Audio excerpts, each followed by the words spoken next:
Hey, welcome everyone. Welcome to the University of Kansas School of Education and Human Sciences Annual Summer Conference for Educators, Strategies for Educational Improvement 2021. I am Dr. Jane McManus with the Global Education Academy. We are pleased that we are able to offer this conference virtually again this year and are able to offer free access to educators across the region. The conference this year is also sponsored by the Kansas State Department of Education and the Kansas Alliance for the Arts and Education. The conference is hosted by the Global Education Academy, a unit of the School of Education and Human Sciences. The Global Education Academy works with leading theorists, innovators, and practitioners from around the world to offer educators online professional development with options for earning micro-learning credentials that are stackable toward graduate credit. More information is available at global-academy.ku.edu. Be sure to also check out the video made by our co-sponsor organization, the Kansas State Department of Education, on school redesign, and also a video on curriculum and re-entry issues related to assessment made by KU faculty members Neil Kingston, University Distinguished Professor, and Diane DeBacker, former Commissioner of Education. Links to both of these videos are available on the conference resources webpage. Check out the chat space for that link. Our theme for this year's conference is Back to the Future, Time to Redesign. As we prepare to re-enter our buildings with our students in the fall, what should we be thinking about? What have we learned during this past crazy year that might help us create a new, quote, new normal that offers better experiences for both students and teachers? Our focus in today's session is on curriculum and pedagogy challenges of re-entry. We have invited 4 wonderful, outstanding experts to share different perspectives on these questions. So for all of our participants here, we will have time for a Q&A session, and we'll have a conversation with all of the speakers after their presentations. So please put your questions into the Q&A area as they arise and not into the general chat space. So I will introduce each speaker, and then they'll have a chance to present to us and share their ideas on all of these timely topics. So first we have Nicholas Mitchell. Nicholas Mitchell is an assistant professor in the Department of Curriculum and Teaching of the University of Kansas and a specialist in curriculum theory. Dr. Mitchell joined the KU faculty in the fall of 2020. He earned a PhD in curriculum and instruction from Louisiana State University in 2016. His scholarship focuses on the complex ways in which individuals learn and how knowledge, culture, and historical narratives are elevated into curriculum. His research interests include critical pedagogy, post-structural public policy analysis, critical race studies, creolization and borderland studies, multicultural education, and sexuality education. He has published in the Journal of the American Association for the Advancement of Curriculum Studies. So welcome, Dr. Mitchell. I will pass the mic to you. Thank you, Dr. McManus, and good afternoon to all the attendees. So let's go ahead and get started. I'm going to share my screen with you for the presentation. So what I wanted to talk with you about today is really trying to get a firm understanding of what is the type of world your students are returning from, because there's a lot of conversation about returning to normalcy, but from what? And recently, what we really had happen globally is the type of event that really creates a new context. And because these your students are young adults, and children and adolescents, it's going to be more salient to them. So the overarching context of what's going on here is, the first thing you have to understand is, we do not exist in bubbles. As adults, we don't exist in bubbles, and this is especially true of children. But also, one of the things that is very true of, really Generation Z and Generation Alpha students is they are more connected to the world than ever before, than really any of us have. So their world is a very hybrid sort of place where the lines between local, national, and even global really does become blurred. But to describe this context, we haven't really seen an event like this in really a century. So the Spanish flu pandemic era, which is basically 1918, 1920, going really almost into 1923, depending on which historian you talk to, and that's a critical era. And for us, this was new. I mean, because really no one really left alive actually lived through this event. But even that event itself was a particular confluence of the Spanish flu pandemic. You had racial conflicts, and that was with known as Red Summer. Matter of fact, the Tulsa race riot is really kind of the tail end of that period. And the political conflict, I mean, the First World War was ending, new nations were emerging, you had massive political upheaval in the United States because of changing demographics, really brought about by immigration, but also internal migration, the Great Migration. So, history never lines up one-to-one. So our current situation is not like a replay of the Spanish flu pandemic, but sometimes history does rhyme. And our current situation does rhyme a bit with the earlier situations, and I'm going to walk you through what I mean by that. So first and major thing is the COVID-19 pandemic. It is the reason that we're still doing this, online, and it really just, I don't think I'm capable of really mustering up the words to adequately describe the level of disruption this caused. But for our purposes, this was a profound interruption of learning, because in the United States and in Kansas particularly, learning is typically face-to-face. That is how all of the students from K through 12 have experienced education. That's how they've experienced schools. And now they're online. That clearly has created some interruptions with their particular learning. So I think one of the things that we have to be aware of is that a lot of students may, they may need remedial instruction because they weren't able to really fully interface with the digital.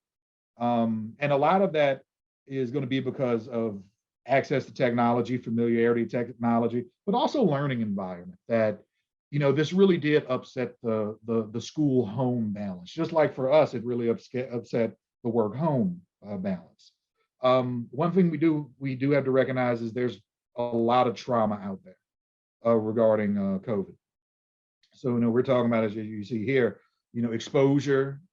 Some of these students may have contracted COVID, or their family members contracted COVID. Some of these family members may have died, or, especially for our low income students, they may have experienced, and honestly, middle and all the way up, they may have experienced unemployment, which created some really bad poverty effects.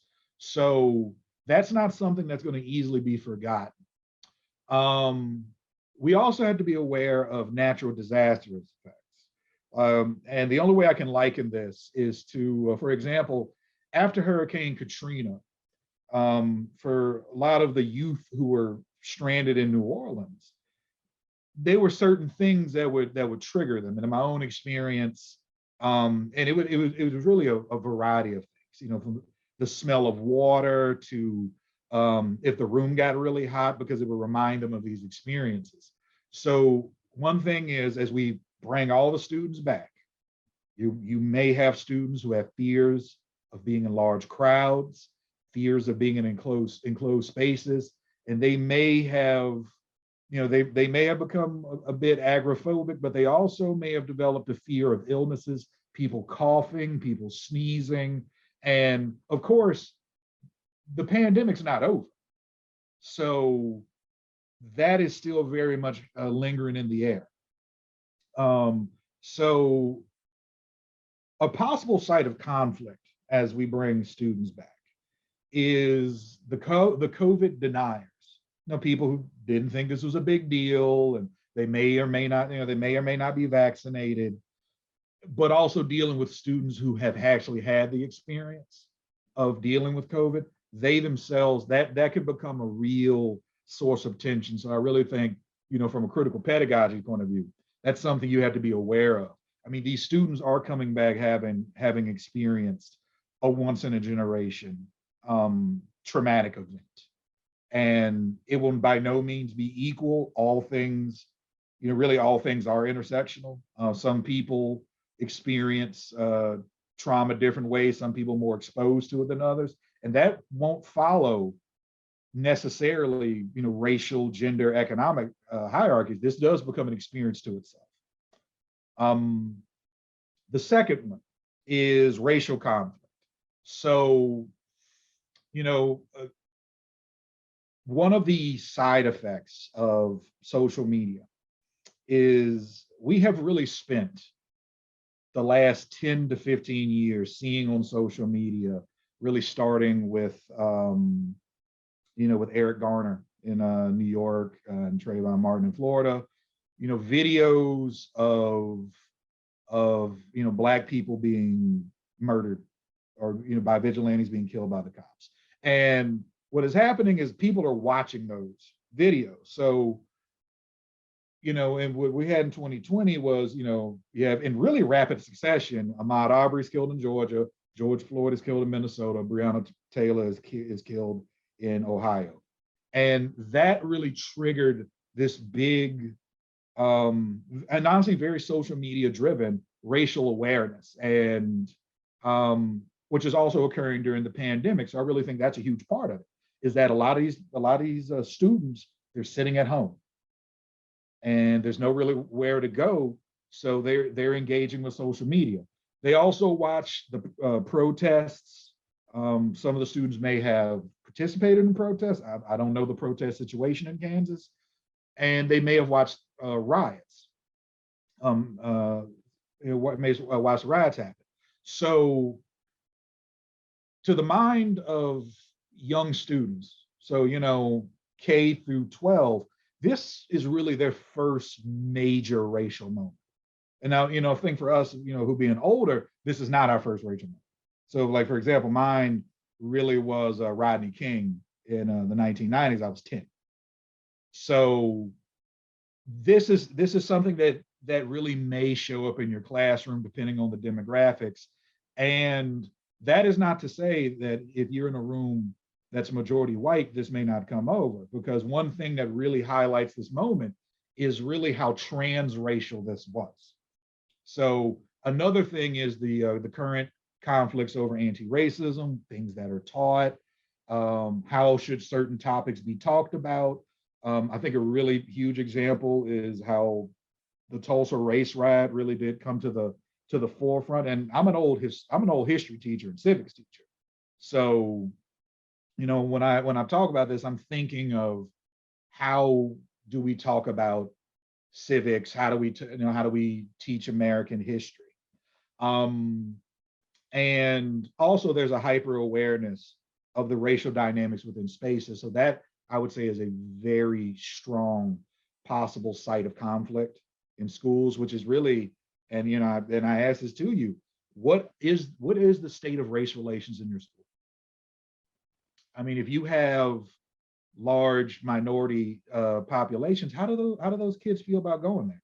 If you have a small minority population in a predominantly white school, how do those kids feel about going there? If you have a small white population in a predominantly student body of color, how do those kids feel about going there? This entire situation has really complicated how we think about diversity and how our students think about diversity. And that's going to be something that's very much ongoing. And of course, the political conflict. Now, honestly, this is really one for high school. Because, elementary school students, they tend to live in their own world, and they may or may not be aware. That's not to say that they won't be, but high school students, especially the ones who are about to head off to university into the workforce, they will be very aware of this. So, of course, you had the 2020 presidential election, which really does lead to C. What you see is political balkanization. We're at a very politically balkanized time where the lines between who is left versus right versus progressive versus liberal versus conservative, those are very stark lines, and it's very active in the culture. Also, the 1/6 riots. That was the most watched television event. And I'm not sure if it actually superseded 9/11 but if it didn't supersede it, it's really close. And so that does create a situation where political instability, which is not really a thing a lot of Americans have experience with, it's part of the discourse now. It's part of the politics. So, this is something to consider, that a site of conflict may be the politically left versus politically right students, because it's very much in the discourse that they clash, that they argue, and no leeway is given. But also, parents are hyper aware politically. And when parents become hyper aware, they rapidly learn that one of the places that they have a lot of political influence is in the public schools. And so, I bring this up to say that, the students will have a political awareness, the parents will have a political awareness, and therefore, it puts the profession, it puts what we do in a political sort of lens that we have to be aware of. So, in summation, for teachers and school administrators, you guys are really going into uncharted waters here, because we don't have a lot, if anything, from the Spanish flu epidemic about how to actually deal with all of this. So, it is something that, you have to be aware of for pedagogy reasons, for curriculum reasons, but also for your own practice, that the things you do in the classroom in the next 5 to 10 years will become the models for what we end up teaching future teachers. And I'm talking about future as far as we can see, about how to navigate a post-pandemic. Like everything you guys did during the pandemic, that is stuff that's going to be studied, scrutinized, and that's how the new plans are going to be written. But, like as I said at the beginning, none of us exist in a bubble. But we're about to have this attempt to a return to normalcy. But we don't know what normal is going to look like when we put all this together. So we're all about to discover together what normal looks like in the post-pandemic world. Thank you. We are definitely about to find out what new normal is. Thank you, Dr. Mitchell. A lot to think about. And I know as you're thinking of questions, go ahead, you can put them in the Q&A. We will get to the questions after we've heard from all of our speakers. Next, we have Jarius Jones, who is the Director of Human Resources for Classified Personnel for Shawnee Mission School District, former principal of Center Middle School in the Center School District in Kansas City, Missouri. A Kansas City, Kansas native and 20-year veteran educator, Dr. Jones has served in building leader positions at Dr. Martin Luther King Jr. Elementary School and Northeast High School in the Kansas City Public Schools, and as an instructional coach, teacher leader at Schlegel High School, Washington High School, and Sumner Academy of Arts and Science in the Kansas City, Kansas Public Schools District. He was selected to join the first cohort of the Kansas City Teaching Fellows in 2001, and then taught mathematics for 7 years at Wyandotte High School. He has a BS in education from the University of Kansas, an MS in teaching certification from Pittsburgh State University, and an EDD and district level leadership from the University of Kansas. So welcome, Dr. Jones. We are happy to have you here with us. Thank you so much for the great introduction, Dr. McManus, and welcome to each of you that are here joining us. I really appreciated hearing Dr. Mitchell's comments and hearing his perspective because it allowed me to cut down a little bit of what I had, because the social emotional aspect of our work is definitely pronounced, even more pronounced than before. The idea of trauma that our students and our staff members have experienced, and even I could even say for myself, we have to remember we're human as well. And I lost my big brother at the height of the pandemic to COVID-19. And so all of the emotions that everyone will feel coming out of this, they're going to hit day one.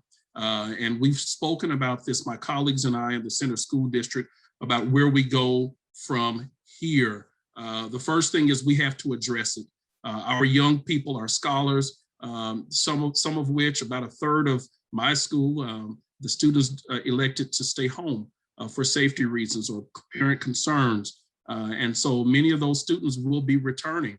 And the other students, only a third of the school attended at one particular time since we moved to hybrid learning. And hybrid learning was a very real, it was real in many of our school districts where the students haven't been together. And so I think that first, before we do any learning, we're going to have to give an opportunity for students to have that community time where they can tell their story, they can express their stories in the way that makes them feel the most comfortable. If we don't address those needs, then teaching content, curriculum, it goes out the door. And I believe that, yes, those are extremely important, and they're very, very important, but we have to address the well-being, the emotional well-being of our scholars. And so when you think of the pandemic, we went home mid-March for school for spring break. And when we left for spring break, there was the uncertainty of when we would return. And for our school district and Central School District and many others, we never returned in person into the building. We were even concerned to return about returning with adults because of the fear of the unknown of what COVID-19 would present and the health challenges that it would present to each of us. And so we had to develop a new way of living, a new way of existing, a new way of teaching, a new way of leading through a computer. There's no other way to put it. Hey, we were doing the work through a computer, and who would have thought that that would have been our reality? However, we had to reverse and pivot on so many fronts. We had to get technology devices out to our students who did not have them before 24 hours of the day. They only use them at the middle school level in home or in the school. And likewise with our elementary school students, they were only using the technology in school under the direction of their teacher. Now they had access to the technology 24 hours, and getting the technology there, making sure they knew how to access and use Teams, Microsoft Teams or Zoom, that in and of itself was a challenge. Those are the things that educators had to do. We had to learn. It was baptism by fire, if I could use that phrase. And so the reverse and pivot, which became a common catchphrase, and then giving grace, those were the catchphrases that we used throughout the year as an administrator to parents, to students, to families, as well as to staff, was that we're sorry, but we know we have to make this move in order to maximize the moment. If we recall last year, when we left in March, well, we left at the end of third quarter. So there was a quarter of learning that was missed in many of our schools, not just in our urban schools, such as my district, but in suburban school districts, your rural school districts, your urban districts. We had to make a decision on whether or not, if we keep pushing forward and teaching new curriculum through a new lens and through a new format and platform, or do we try to, I don't want to use the word, but do we salvage the school year, the 3 quarters of learning that we had, knowing that we had scholars who were behind when we left, whom we knew needed time to catch up before the end of May or the end of the school year. And then those scholars who were already on pace and those who were ready, who were excelling and waiting. And we had to meet somewhere to make sure that we did what was honorable, but we also did what was fair. And many of us, we paused teaching new things. And so in many ways, our scholars missed, in some cases, a quarter of learning. They were not necessarily held responsible for the learning because we had to say, hey, we're not giving it, we're not delivering it in the form that we were. So we started the school year now after having 1 quarter of training and trying and experimenting with our various means of reaching students virtually. We then said, okay, we're going to push ahead. We're going to teach the content. Let's diagnose, let's just do a diagnostic of our student achievement. Where are they? Knowing where they are. And of course, the information revealed that definitely we had students that were behind. So our goal was to try to fill in the gaps as much as we could, knowing that even the way that we were teaching, some of us teaching in a pseudo hybrid, virtual hybrid method where we may have only met the students in person twice a week or 3 or 2.5 times in the week, or in some cases you met with the students during their normal schedule, but there was a reduction in time and instructional time and face time with our scholars during that time. And so that left us lagging on being able to truly teach all of what we felt our scholars needed, all of the standards. We had to focus in on the essential standards. And so that required teachers, first of all, to know where the students stood using the nationally normed systems, NWEA, using iReady, using AimsWeb and other diagnostics to find out where the students are. And then also using some of the data that we had from the previous year to see where students were, to have a firm understanding of how far could we go? Where can we start? And teachers were left with making these decisions.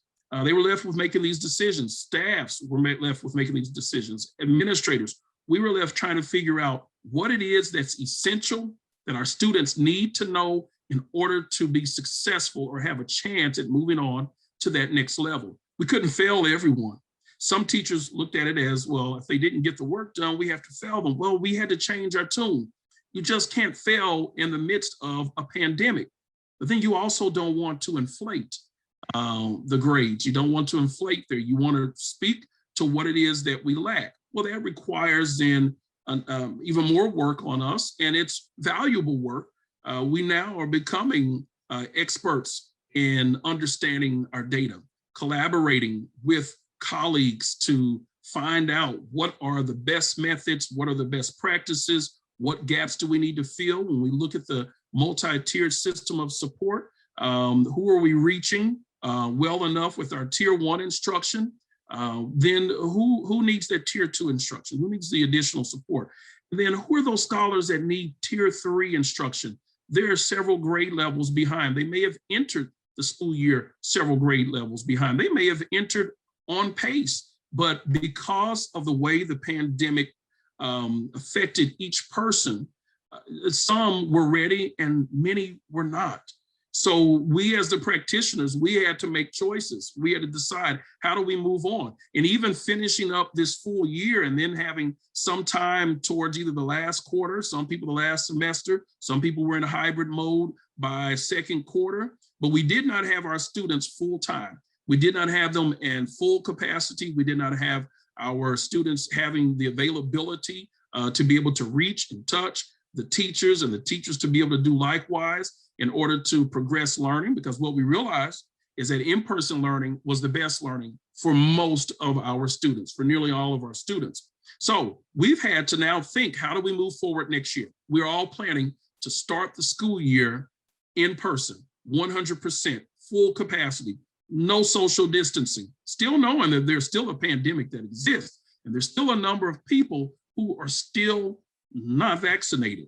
But we know that that is the shift we're moving to. So some of our districts, my district being one, our board members, they approved the request to have interventionists, academic interventionists who are going to work tier 3 with our students. They're going to go in and meet with those teachers and those teachers to find out what are those essential standards that our students were lacking that they need and skills in order to be successful and to grow closer to reaching grade level. So we're bringing in those individuals, but there's only so many that you can bring in. You can only stretch the dollars so much. Then the teachers, we have to take on, and the administrators, we have to take on the role of finding out what exactly can we present in the given time that we have. What can we do without? What can we catch up on the other end of learning, on the other end or in the next year, and still making sure that we're maintaining some relevance. Some of those students are seniors. And so then we have to ask our question, what is considered college readiness? Are we still measuring by the same standards that we did before, prior to March 2020? Are we still measuring college and career readiness by the same measures? What do they mean? What do the results tell us? What is the ACT, SAT? What do our state assessments tell us? And I know we're going to have a chance to hear from Miss Ewing, Julie Ewing, about the state assessments. But so many things that we have to consider as we start the 21-22 school year. We also recognize that learning and instruction can happen in a variety of ways. You can deliver instruction using a variety of platforms that are engaging. We had to learn how to engage scholars because guess what? Teaching them through a computer. And how do you engage someone through a computer unless they are playing a video game? Very difficult. So we're not playing a game, but we're trying to make it interesting, aesthetically pleasing. We want to bring all the tunes, the sound, the color. We have to make learning engaging, and so teachers were forced to learn a variety of ways of teaching, a variety of platforms, a variety of ways that students could access the standard, the curriculum. Those are things we had to do. We realized also there are some students who honestly learn better away from the hustle and bustle of the school environment. Now, it should be a small fraction of our students. We have students who showed us, proved to us that they did much better during or learning from a virtual perspective. So now our school district, as well as other school districts, we're broadening the way we deliver instruction. So that way we capture all students. Those are some things that we've had to now change and reverse and pivot when we thought that maybe the best and the only way was to deliver it one way, but we're realizing that some scholars get it in a totally different manner. And their focus is much better when they're away from that environment. We've learned that resiliency is key. When we're pushed into a corner and we have no other way to respond, we've recognized that our staff, our students, as a community of professionals, we can reverse. We can make the proper adjustments, the in-time adjustments. And so we now have a more resilient personnel. We also have some that are broken, but we have resilient personnel. We have resilient students. We have students who have shown us that they can take a device home, bring it back to school safely. It won't get stolen. It won't get broken. I can use a device as an educational resource and an educational tool. And now we can also trust our students that they're going to do what is right. This is caused, as all of us have said, and as you've heard in other presentations, and you'll continue to hear from my other distinguished colleagues, that this is the COVID-19 and the lessons learned as we emerge from this pandemic have really prepared us, I believe, have prepared us to deal with education in a totally different way that will not return us to normalcy. We want normalcy because we want students to feel at peace. We want students to come to school, to want to come to school, to enjoy coming to school, to look forward to it. We want teachers to enjoy doing what they do best, being the experts of the content, but also being compassionate individuals. We want them to do that without fear. And so it's going to take time. And as an educational leader and all other building leaders, I encourage you to give that time. Allow us to still express our stories, to tell our stories. Allow us time to heal. The learning will come, and we have to continue to push forward with the learning. I said we're resilient, so we have to keep pushing forward, but let's give us time to continue to heal. And I believe that we're going to be better, not worse. We're going to be better from what we've learned and from what we've experienced. So thank you so much for taking the time to hear the few comments that I had to say. Thank you so much for allowing me to be a part of this great panel. And I look forward to hearing the comments of others. Thank you, Dr. Jones. A lot to think about. And in the chat, I noticed we had a message from Dr. Gonzalez, who's here participating, listening in. And in your opinion, there's no new normal stage right now. There's a transformational process to our actual reality. And I think what you just spoke about, Dr. Jones, really highlights that quite a bit. So thank you very much for sharing that. And next, yes, thank you. And next we have Julie Ewing. So Julie Ewing is the assessment coordinator for the Kansas State Department of Education on the Career Standards and Assessment team. She holds a master's degree in school counseling and building leadership. She started her career as an elementary teacher and then worked for the next 20 years as a district test coordinator, school counselor, and curriculum leader. Prior to becoming the assessment coordinator for the state, she worked on the special education title services team, working with English language learners, school improvement, and kindergarten readiness. So welcome, Julie, and thank you for being here and sharing your perspective with us. Thank you so much for having me today. And Dr. Jones, just thank you for your message that you gave. I love the tell their story. I think that that is so important that we remember to let people tell their stories. And I do hope that as we get back into a new school year, before everybody does, they are able to just take some time and reflect and heal a little bit and regenerate. I think that if we jump back into what we've always done, we will be missing a great opportunity to look at things that we want to keep, that we had to adjust to very quickly. I think there are some things that that we did get changed around that are worth keeping or worth looking at. Oh, and Julie, My I'm sorry to interrupt you. Sure. I don't know if you know your video is off, and I know it was on earlier, so I just want to check with you on that. Well, I'm going to keep it off because then I'm going to have to stop sharing my screen. I'll put it back on in just a second if that's okay. That sounds great. Just making sure you knew that. Sorry, I've got little technical difficulties going here. If you can see my screen, that'll be okay, and then I'll try to get back on so you can see what I look like.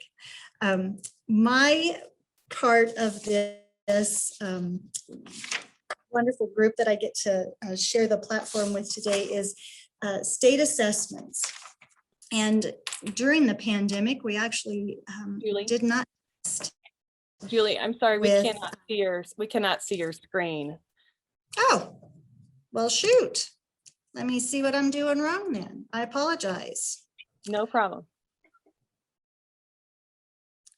There it is. We can see that. All right, great.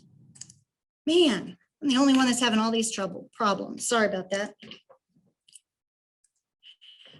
I just wanted to share a little bit of the assessment program that we have, and it's called the Kansas Assessment Program, and it's CAP. And I know that Dr. Jones touched on this too, that we do want to be very aware of the entire student, the social emotional, as well as the academic part of the student. And we do have tests that are involved, and our state assessment program has 3 different forms of assessment. And the summative assessment is what most people are most familiar with. That's the traditional test that we give at the end of the school year. And it is designed to help judge the effectiveness of curriculum and to inform adjustments of future instruction. The summative assessment can illustrate program strengths, help identify areas where professional development can improve teaching, and really see what's going on at a district and state level. Now, the CAP assessments measure student knowledge in the Kansas standards of English language arts, mathematics, and science. And summative assessments are taken at the end of the year. They are entirely computer-based, and they are used in the state accountability system. And I'm not going to talk too much, I'm not going to talk about the summative assessments other than what I just said, but I want to focus on the interim, because I'm not sure if everybody knows across the state that we do have interim, predictive, and mini test. And the interim assessments, by contrast, are transitional tests or traditional tests used periodically throughout the school year to measure students' understanding of particular concepts and mastery of particular skills. And we've talked a lot about learning loss in a year that was much different than it's ever been. But this is also a way to see what students know, not maybe what they don't know, but what is it that they do know. Interim assessments are sometimes referred to as benchmark or predictive assessments.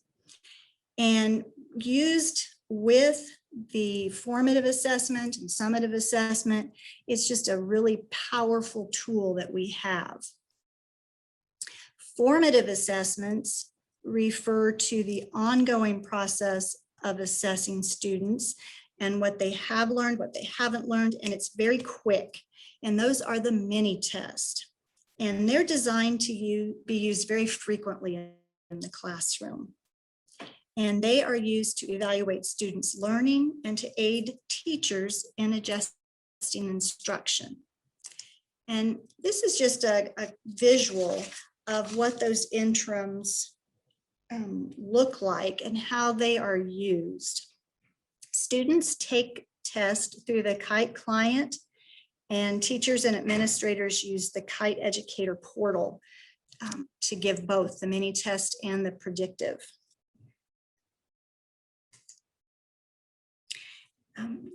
This is just the login for Kite, and if you do not have a login for the Kite Educator portal and you're interested in giving the interims and mini test, you can talk to your district test coordinator and they can set you up with that.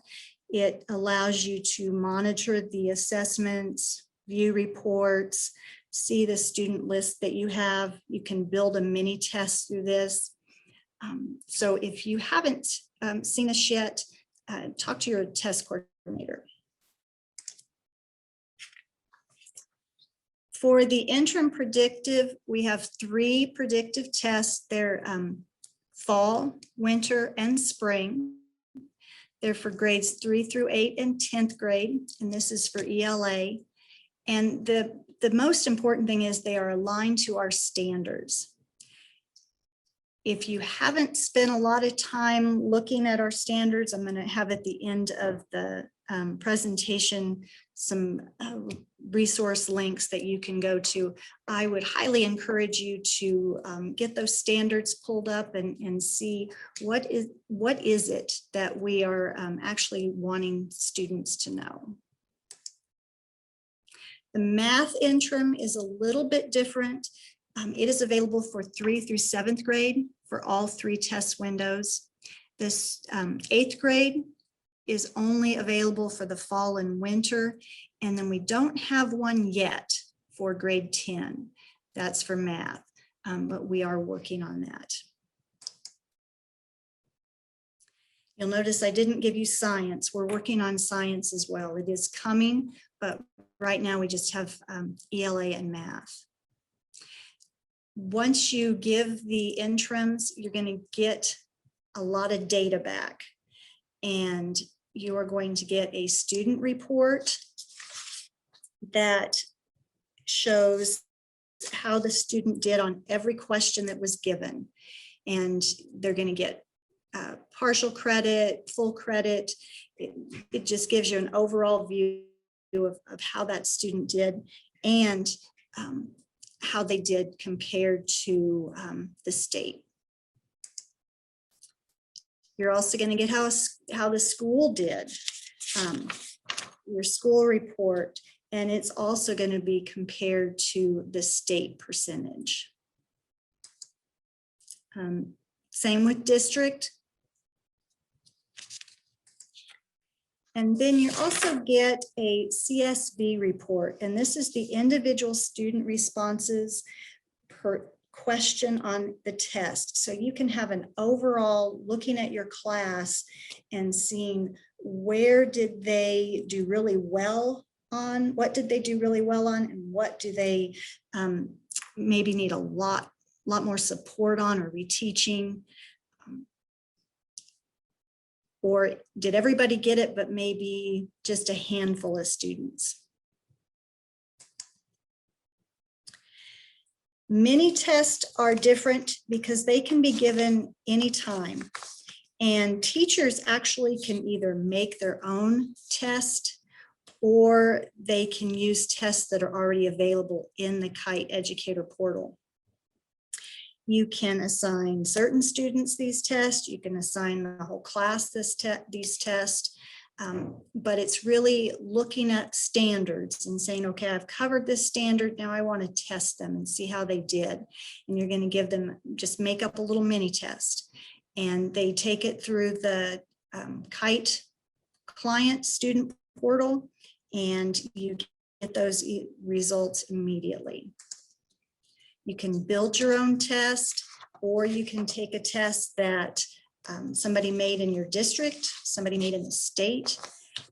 It's really how you as a teacher want to use these tests. And again, you get a lot of different reports available, similar to what you get on the interim predictive.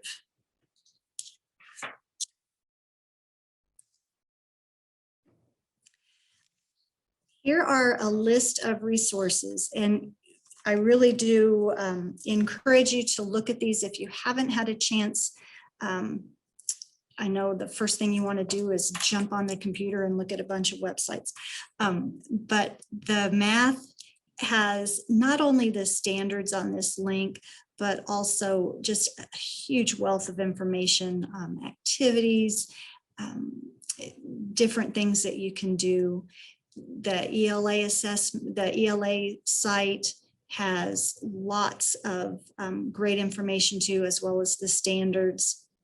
If you're interested more in the interim guide, there's the educator guide right there for you as well. This is my contact information. If you have any questions, please don't hesitate to call or email me. I would love to hear from you. Stop sharing and turn on my video. And I just want to thank you, teachers and staff and everyone, for what a wonderful job you did this year. You really did put a new definition into pivot. So I do really appreciate that. And that is all I have. Thank you very much for sharing all of those helpful resources with us. And yes, I think we've definitely learned a new way of looking at pivoting after this year. So thank you for your support. And we have one more speaker to share her perspective with us. We have Diane Smokarowski, who is a 2019 National Teacher Hall of Fame inductee, 2013 Kansas Teacher of the Year, and is currently serving as the coordinator of digital literacy for Wichita Public Schools. Mrs. Smoke, as she's known to her students, believes in a project-based, student-centered classroom that helps students build skills in communication, planning, research, and project implementation. Additionally, Diane thrives on the mission to create active and engaging teacher professional learning opportunities. She wants her teachers and her students to develop a love for innovation, communication, and technology, but also to understand how to use that love and passion to advance their own futures, as well as that of the global community. So thank you very much for being here with us. We're looking forward to hearing from you, Diane. Howdy, hey everyone, and happy Tuesday. It is an honor to be with all of you. And it's a little overwhelming following up all these great speakers, so I will do my best to bring just a couple more points out and then help us reflect a little bit around what possible next steps are available for us. And in this one, this is going to be the interactive component. So I'm going to have you jump into the chat for me just a little bit. And I'm very curious, as I'm getting ready to put this all together, in the chat, if you would rewind time 16 months in your own technology skills and teaching practice skills, what are one or two new skills that you have that you did not have in January of 2020? Go ahead and put that in the chat as I'm getting this pulled together. And I think it's important for us to think about this idea of not coming back to normal, or, we want to come back to better. And I believe, can you see my screen, or did it show a back? It's got the wrong one, I'm pretty sure. Let's fix that real quickly. Even in the tech world, things get a little fussy. So hopefully that comes in to where it plays a little nicer now. Do you see the slide deck? Yes, it looks great. Okay, thank you so much. And I want to make sure I have the chat up so I can see all of you as well. One thing that I have learned is how to teach, even with a little bit of stumbling blocks, how to teach with 3 screens. It's one of those things that, hey, we didn't do that before. What can we do now with all of these things? So in the chat, folks are talking about they're doing WebEx things, and some folks are doing new tools that they just didn't have before. And that is the same for students. They have found new ways to manage things. And one of those, let me get back into the right window here, is think about what they're doing in their private lives as well as in the school experience. What skills do students have that they didn't have before? Well, one, they're doing watch parties. They're doing watch parties for film. They're doing watch parties for, games and all kinds of things. Friends, they learned that from being a part of collaborating with you as educators and watching YouTube videos together. And I know a lot of teachers that took that opportunity and had students take notes in a chat in that live experience. And they're learning how to collaborate with people that it just wasn't part of the norm before, but this is something new that they are learning. Another piece is they've learned a lot of time management skills, especially some of our students. As you know, we've all had children with different experiences during the pandemic. Some of my high school students in our district gave up math class so that little brother, sister could have lunch because those time schedules did not align. Or they gave up PE class because they knew that they had to sit next to younger sibling, or maybe as a neighbor, whoever they were helping to manage, understand how to get through the decoding pieces that are happening in reading. Or they had to make sure dinner was ready so that everyone in the family would have something to eat. They learned different skills than what we had made a priority in schools before. And now, are these the things that we're going to say were something that we wanted as an outcome in the classroom?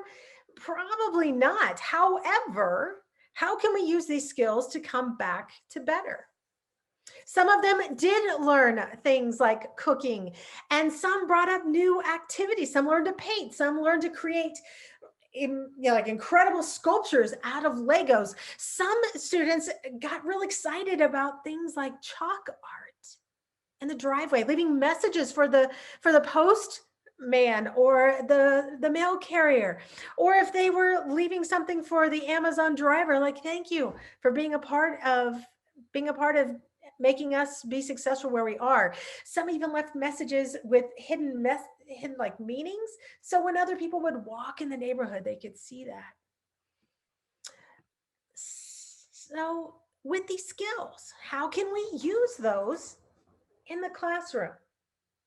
One of the things that the pandemic and teaching gave us was the ability, excuse me, to focus on agency, giving students flexibility in time, place, method, materials. They had agency on how they could demonstrate understanding for all of us. Do we want to get rid of that? Great question. A lot of times when we first shifted over into the idea, we're talking about March, April of 2020, so many of us in education were like, oh goodness, maybe we just need to switch to digital worksheets. And we found out real quickly that when we just took substitution of what we were doing in face-to-face, which was sometimes not an engaging experience, and we switched it to a digital experience, guess what happened? The same thing. We unplugged. We turned our cameras off, we left the room, and we were just wondering, when is it over? But as we started finding out, you may not have the same materials in your house as another. And even if we sent home, packages of materials, that won't be the same as everyone else, or we seem to lose them very, very quickly. And that's part of life. What can we do with the materials that you have? Can you demonstrate geometry and symmetry with food? Probably. What if you chose finger paint? What could you do with that? We all seem to get a box from Amazon or two. What can we use with the materials that are coming to our homes to demonstrate understanding? And for the first time, we all had a chance to encourage children to go outside and learn. If you can't do your spelling words in writing on your computer very easily, what if you went out in the backyard and wrote with your finger in dirt? It's possible. Don't have a lot of paint? Well, maybe your family has coffee grounds, and we could teach you how to put a little water with coffee grounds and do your writing that way. We became very innovative with materials that we may or may not have had, and encourage students to think differently with the materials around them. We were teaching them to innovate. And my friends, all of those come back to the idea of learner-centered experiences. If we focus on this for this next year, and we come back to the classroom with these new skills, new ways to collaborate and to create and to think and to process, imagine what's possible when we come back. And I'm pretty sure if we do it right, we're not going to see worksheets in the classroom or worksheets on a computer. Most of our students now are one-to-one for the first time in American history. More children in a one-to-one learning environment. And now school districts are wrestling with the idea, do we let students keep these devices and actually go towards a blended learning environment? Or do we put them into carts and set them to the side and go back to normal and said, okay, we just need a break from tech? Do I think we need a break from tech? Well, we need a break from all kinds of things, but let's see what we can do to maximize these learning experiences now. And it really comes back to our vision before. How do we engage children in communication, which will be a new challenge face-to-face now that we'll be back, and we'll be able to see one another's faces, provided that all goes well, right? I spoke with a teacher the other day who said, I have not seen these children, even if they've been in person, I still don't know what they look like, because when we were in a digital space, they turned the camera off, they disengaged, they kind of put in chat, but it was very hard to make that connection. And then when they come in the classroom, we were face to face, but I had masks around them. I just didn't feel like I could make that connection. And so I challenged this teacher of like, well, did you create experiences that would engage that child to be creative and demonstrate learning and show what they know in a variety of ways. And she says, well, to be honest, I did a lot of the substitution kind of experience. So what are we going to do now that we have new skills? We know the outcomes we want the children to learn and collaborate and create and talk and see things in new lights that we wanted to see when we're face to face. Even if I'm teaching something like simple machines, I'm still looking for that experience where I can see that child's eyes light up and go, look what I can do. Look what this does. It makes me wonder. I have new questions. Yes, I want to see all of that, but I want to use these new skills with it. And one of the things that I think is very interesting, and some of you put it in the chat, is that now we have the ability to schedule virtual calls. 2020 January, not a lot of teachers could say that. Some have done things like, FaceTime on their phones, or some of them were doing things like Skype in the classroom, having experts dial in. And then when the pandemic happened, it was this opportunity of, well, we can't go on field trips. How can we bring the world to our classrooms? And we had author visits, and we had all kinds of opportunities where we could go visit museums and such. And we also learned that we needed to find a way to maximize impossibilities. What does that mean? I believe that if we use technology the right way, we're making the impossible possible. The impossible possible. So with tools like whiteboard.fi, this is a free tool, and free is in my price range, right? So in this one, this puts a whiteboard out to every student, and I, as the teacher, can see what they're writing. So now I have instant understanding of where students are. I can challenge them around, let's watch this YouTube video. Sketch for me 2 of your takeaways from this. What are some thoughts that you have? Don't write it out. I want to see you kind of sketch it. Even if you've got your mouse and your touchpad, maybe you could put an emoji or something or two, those takeaways. So now that when I ask you to go into breakout rooms and have conversation, you now have a visual to launch with that. Or if I'm doing math, I can ask the students to fill out this math assignment or this problem, and I can see the process and how they're doing that all at the same time. That would be just like if I were sitting next to the student and I was watching one here and I was watching one over here, and maybe there's a third one in front of me. Now I can see all the children. Kind of interesting that we can take these skills and then think, how could I use that in my own classroom? Even if I am one-to-one, face-to-face, I still can sit next to every student at the same time. With the virtual field trips, we discovered that this gave an opportunity for our community in Wichita to tap into local museums and zoos.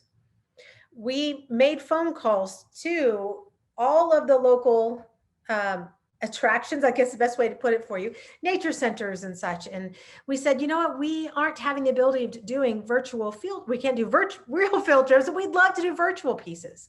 And they said, well, we're not doing field trips either, but we miss working with kids. Let's work together and make that happen. Friends, we did 330 district-wide virtual field trips at absolutely no cost throughout the year. And we were able to, on Kansas Day, which is a big deal here in the state, go tour places of interest, like the Home on the Range cabin. We went and we explored some of the wetlands that are in Hays, Kansas. I mean, all kinds of wonderful things. And the teacher said, please, I can't take my students out to Western Kansas, but I can bring Western Kansas to me. And I said, absolutely. And we're not limited to that alone. We could go to France. We can go to Canada. We can go to Australia. We can go to Hawaii. We can go anywhere and engage in conversations with people from around the world. And their eyes started lighting up and they said, we can do this even in face-to-face. Yes, you can. And teachers started using things like Flipgrid to engage in conversations with children. But Flipgrid also has a piece called Grid Pals, where you can connect another classroom with yours for dialogue. Pretty simple. Taking a look at current events, and maybe we talk about this idea of coming back and telling your story. But what if we compared our classrooms here in the US with classrooms in India, classrooms in Cambodia, classrooms in Tokyo, classrooms in Sydney? How did you get through COVID? What did your school do to engage in learning during this time? The whole idea is now you've got these skills. What can you do with them? And I'm going to jump through one more. This is a fantastic resource called Skype a Scientist. You do not need to use Skype to use it. It is just the name, but the idea is how do we bring in experts, STEM experts in this case, to dialogue with students? So if I'm going back into that concept of simple machines, what if I had an engineer come and talk to my students about how concepts of simple machines are used in engineering things like the space station? Or what if my students are studying butterflies and I'd like to have an entomologist talk to my children about what interesting things are happening with butterflies in research? Totally possible and absolutely at no cost. I just fill out a form. And what's really fantastic about Skype a Scientist and other tools that are out there like this is that they believe in representation and why that matters for children. So if I have a group of students and I really know that I could bring in someone who doesn't look like them, that's not maybe going to resonate. But if I focus in on these are my children, these are their passions, these are their questions, and there are people who look just like them who will share their expertise, and then also career opportunities to go along with that. Now we've opened up the doors for innovation, creativity, possible passions for future careers. And I'm going to stop sharing just at this point for a moment. And I'm going to go ahead and back to the chat for just a moment, if I could have you do so. In this idea of going back to better instead of back to normal, what would you like to keep that you've learned in the last 16 months? What do you want to keep and expand on? Can you put that in the chat for me? What can you do with these new skills that you have to open up new opportunities of learning? With the Kansas redesign, we talk about student-centered learning. We talk about project-based learning. We talk about ways they bring more personalization to lessons so that students have a variety of ways of accessing and engaging with information. That's something that many of us learned how to do in COVID. I know that if I'm going to present information to children, a lot of teachers chose things like choice boards. But I also know that I have children who need to be able to have websites read aloud to them. I know that I have students who need those visuals of video as well as audio pieces. A lot of choice boards reflected that. I hope that's something that we can continue to do. So if I'm getting ready to start a new unit in my 8th grade language arts class, I can pull in all of these different elements that I now know are on the web and build a package of information, not packet, package of information for students to access information in a variety of ways, and have the scaffolds to build a universal design of learning classroom, things that have closed captioning for children who need it, and a variety of ways for students to engage that information. I might have a student who's very visual and he needs to draw out what he's learned and then have a conversation around it. I have another student who might need to take notes. Another student just needs to talk about it. Build that in a blended learning environment, and then finally build the agency for students to demonstrate their new learnings with the new skills they have. And friends, a lot of us learned how to bake, or some of us did, right? What if the students were to decorate a cookie, a cake with symbolism from what you're learning in class with new vocabulary? What if they were to build a map or create a chalk mural? The possibilities are endless. Let's take these new skills and open new opportunities for them to have agency. Thank you for your opportunity. Let me to be here with you today, and I cannot wait to see what magic you all create. Thank you. Thank you very much, Mrs. Smoke. Really enjoyed hearing all that you had to share about the innovation. And now that we have heard from all of you, we would like to open this up for Q&A and to have some questions from those of you in the audience. Go ahead and post your questions in the Q&A section. And all of our speakers, please do join in and share your thoughts and your responses. I was just thinking, Diane, while you were speaking, I saw a video on Instagram this morning of a teacher who could not take his kindergartners to the zoo for their field trip. So he literally took his laptop to the zoo. He walked around and incorporated different lessons, and there are video highlights of his lessons. So the innovation is very powerful to see. So what questions do you all have for our presenters? And, you know, Jane, if it's okay, I don't mind throwing a question. I thank you all so much. Diane, I love your dynamism. You're an appropriate teacher of the year. We're really pleased that you're with us. You know, I despite what you all said, I think I'm worried that we're gonna not be as different as we think we might be. I mean, okay, I go down to Lawrence and people are so excited about taking their masks off and getting back to, you know, quote unquote, the way we were. And I think that there's a lot of drive for that for teachers, frankly, and students as well. So I just want you all to just kind of think about that and comment on it. You know, one thing I have to tell you that I've been doing a lot of writing on research and reform now for more decades than I want to mention. And the words "the new normal" have been used probably going back to the late 1980s. So I don't know that that has any meaning to me at all anymore. It comes out of the tech world, actually, back in the 90s from a fairly famous book of the same name. But the bottom line is that I'd like you all to just think about and comment on, there's going to be a major push to not change, to be honest with you, to get back to where we were, because everybody is dying for that now. A bad choice of words, but you get the point.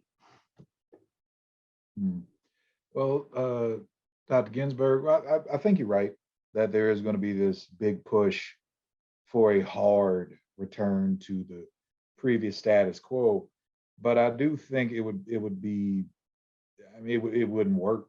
I mean, too much has changed. Too many people have changed, and I mean, you can demand.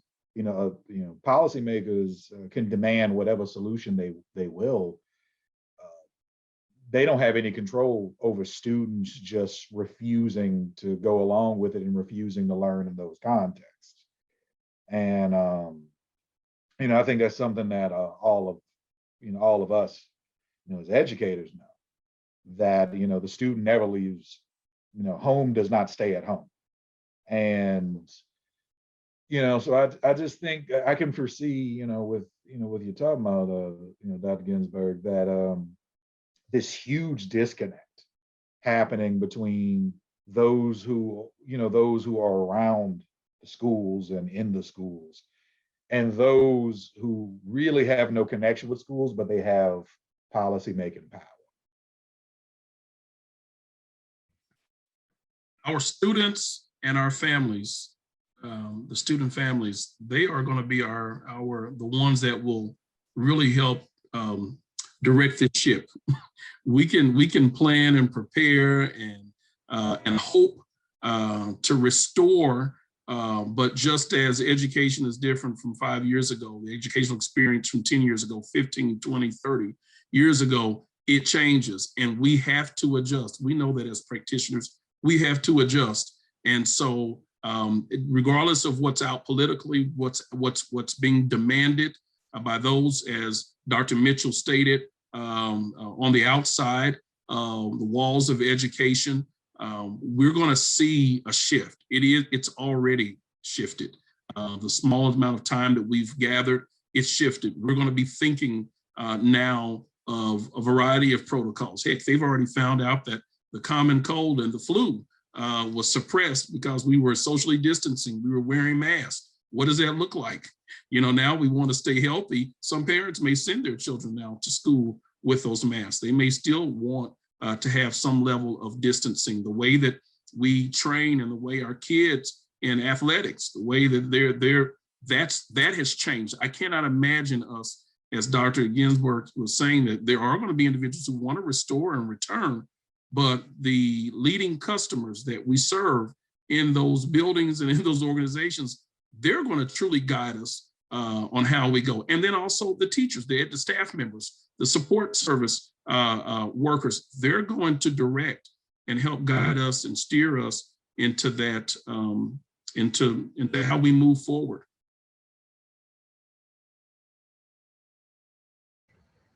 I think if we start our school years truly focusing on building culture and community with children, hosting empathy interviews, including that with teachers and students, maybe not together, but I think we need to have that. Let teachers have that opportunity and students to tell their stories. That data, if we use it well, will help us set the stage that we do want to look at a different path for the future. And to be honest, there are more virtual schools popping up in our state than a year ago. There are families who are finding success in this remote environment and want to have more agency for their children. I agree that we still have folks that are interested in going to design something better, not going back to normal.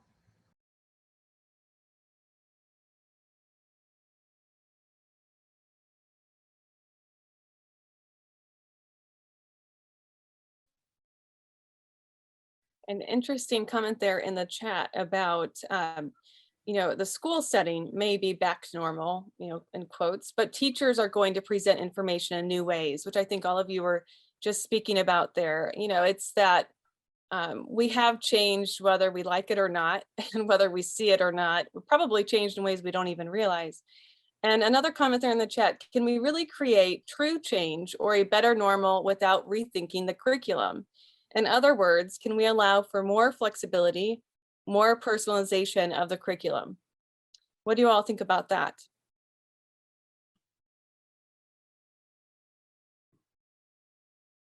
I don't know who wants to go first. I guess since yes, I believe we have to rethink. And so some would say, but you don't want to lose the integrity of what we expect and what we're preparing our scholars for. But we do have to take a hard look at our curriculum, or else we may never catch up. We may lose time, you know, the way that we're delivering it. And it's not so much even, I think, about just the standards, but I love that idea of the personalization, making it flexible, understanding that we have scholars who are ready to move, and there's some who are late starters. As I had one parent to tell me that my child is a late bloomer, and being able to address the needs of the students, developing a personalized plan, growth plan for all of our scholars, not just our scholars with exceptionalities, but almost designing that for every student. Because we are going to meet that, and we have to be open. I trust that at the higher education level, at the college level, that we are putting that on the minds of the professors and instructors, so that when they're talking to students, that they help them understand that there's not just this one size fits all. You have to be flexible. You have to be able to approach scholars where they are, because they're coming to us socially, emotionally, they're coming to us academically on a variety of levels. And we have a community of scholars and learners that are all in one setting, high, medium, and low. And we have to be able to make movement. We have to help those students move, and move even closer to the levels that we aspire for them to achieve.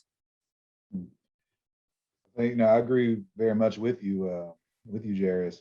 And I mean,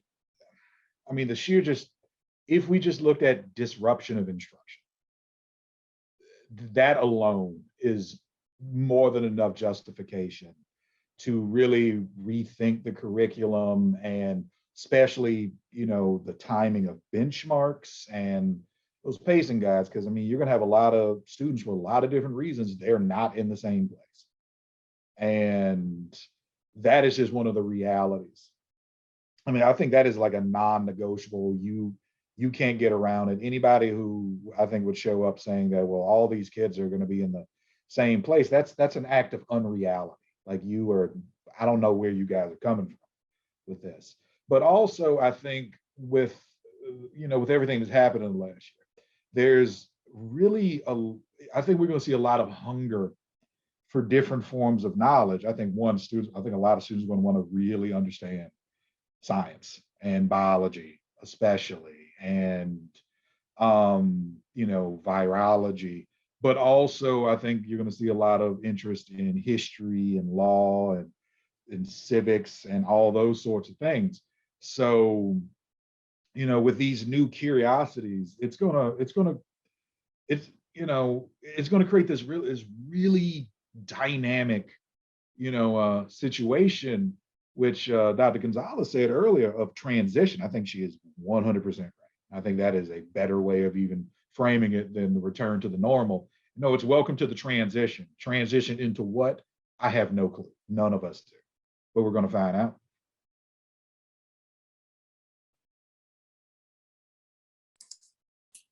I just put a link in the chat. It's the Navigating Next, where we have taken the standards and we're looking at them in competencies. So we are looking at making them more personalized, and I just threw that in there. We are looking at doing some things differently at the state level. And that document was worked on by teachers all across the state last year, and I don't really think anybody used it. So this is our chance to really take a look at it and find ways to reinvent, and I don't even know if that's the right word, but figure out how do we personalize. That's been a big question mark, because folks get a little confused between personalized and individualization. They get the mindset that means that I physically am working with one kid and there's chaos in the room. That's not what it is. So I think there's a bigger understanding that's coming with that. But I also think if we really want to provide this idea of having more flexibility and personalization, teacher professional learning has to change as well. We can't just be sitting in a 1-hour virtual call or a 30-minute faculty meeting and say, oh, now go do project-based learning tomorrow. It has to be experiential, it has to be place-based, and it has to give us an opportunity to unpack and dialogue. If we start shifting how teachers are learning how to do these concepts, then they can transition those concepts to the classroom. But that's my just little PS. Thank you for I agree. addressing that. Julie, do you have more that you wanted to add? No, I agree. And I think that, we have that huge document with competencies, and when you're going through a pandemic, it's really not the time to start unpacking a huge document that we brought out. So we understand that too. I think it starts with professional development. Absolutely. In my years as a classroom teacher, there's a disconnect in professional learning for teachers. And a lot of what we're trying to do here is to remove that disconnect in many ways. So having you all here, sharing your perspectives is one step in that direction, we hope. So are there any other questions or comments before we wrap up today? Dean Ginsburg, thank you for your comments about where are we going with this? It's a good point. Where are we going? And to Diane's insightful remark, it's professional learning done well in the right way. And that's why we have the Global Academy. And I'll let you close with that. That's right. That's what we are here for. So thank you to all of our fantastic speakers. We really appreciate your time and your energy and your comments and thoughts. Thank you to everyone for attending today, and for all of our participants here. Please do fill out the participant survey by selecting the link in the chat space. We would love to have your feedback. Also, if you are interested in a certification of completion for this conference session to report to your district, just send an email to global-academy@ku.edu. All right, thank you, everyone. And James, let's just remark, we have our last one of these on Thursday at 2 o'clock.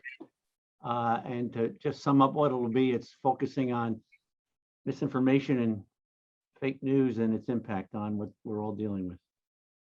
Very important topic, very relevant and important for us to discuss. So we hope to see you all there. All of our participants, we hope you return on Thursday, and we will have another great discussion. So thank you all.